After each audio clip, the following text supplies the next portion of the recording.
So let's say you have 1 million Kenyan shillings. You are hiding it under a mattress, or probably you are keeping that money in the bank just sitting there. So how many shares are you likely going to buy from the Nairobi Stock Exchange? So I'm going to give a rough example of two companies. Probably I'm going to choose Safaricom and then KPLC.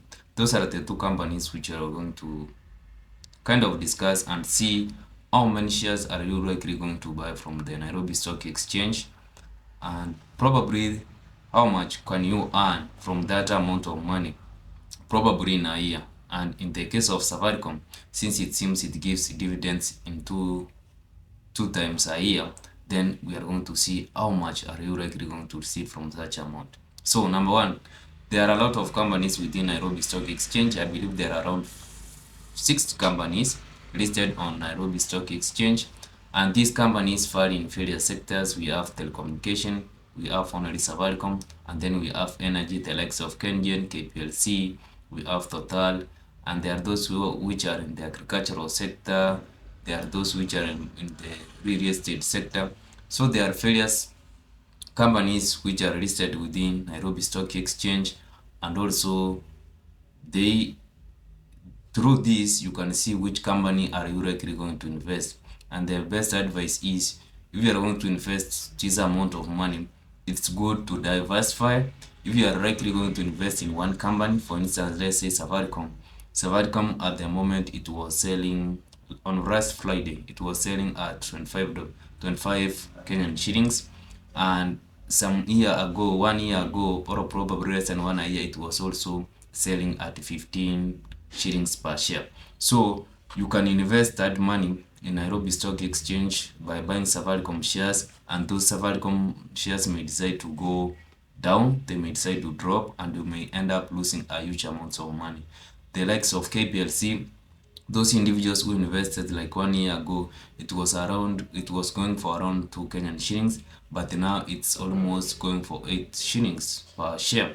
So if you invested also, you can see how much you could have earned from investing in those shares. So for those individuals who have huge chunks of money, it's encouraged, even if you are starting out, you are encouraged to always diversify. If you are going to invest in one sector, it's probably going to crash and you may end up losing your own money. But now let's go on what we were going to discuss. How many shares are you likely going to have from the Nairobi Stock Exchange if you invest 1 million Kenyan shillings? So let's say Safaricom shares, the latest, as per Friday, it was going around 25 shillings per share. So we need to also remember that when buying shares in the Nairobi Stock Exchange, we always buy in multiples of 100 shares. So the minimum which you are required to buy from the Nairobi Stock Exchange is 100 shares. So let's divide this amount of money with how many shares you are likely going to receive or to buy using the 1 million Kenyan shillings, and also you're going to buy the Safaricom shares. So it's supposed to be 1 million Kenyan shillings divided by 25 Kenyan shillings per share. So how many shares are you likely going to buy or to have? So it's 100 million. I think you have your own calculator, also you have your own brain. Divide by 25. So you are likely going to have 40,000 Safaricom shares. So if you were going to buy KPLC shares, KPLC, they were selling as per Friday around 8 shillings or 8.6 per share. So let's use 8 shillings to be for easy kind of multiplication as such, for easy division. So it's supposed to be 1 million divided by 8. So it's a million divided by 8. You are likely going to have 125,000 shares. So for Safaricom, if you were to buy if you were to buy shares using 1 million, and you buy it at the 25 shillings, mostly they range within 25 when they are being sold. You can find individuals selling at 24.9, 25.2. So it varies, but we decided to use kind of an average or a figure which is easier to divide.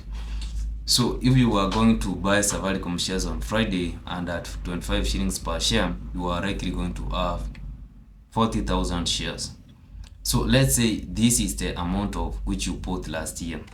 As I know, I may be wrong, but I believe Safaricom this year they were going to give 0.55 shillings per share. So if you were going to have these shares, 40,000 shares divided by 0.55, 40,000 divided by 0.55, you are supposed to earn 22,000 Kenyan shillings from 1 million invested in Safaricom shares. But you should not be demoralized. There are various ways which you can earn your money in the stock market.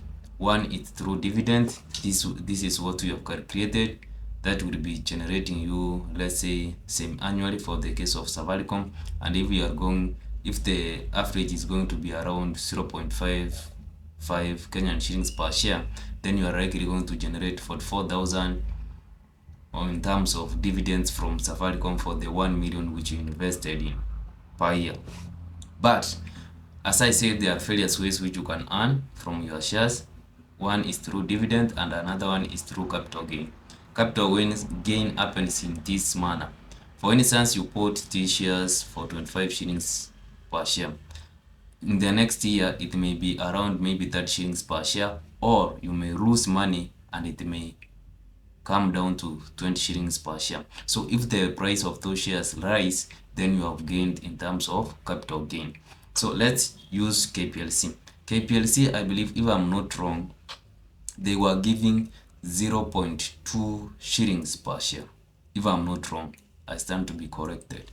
So, and we said 1 million is supposed to give you around 125,000 shares. So it's supposed to be 125,000 shares times 0.2. So 125,000 times 0.2 shillings. So you are supposed to generate 25,000 shillings. And I believe for KPLC, probably it's once a year.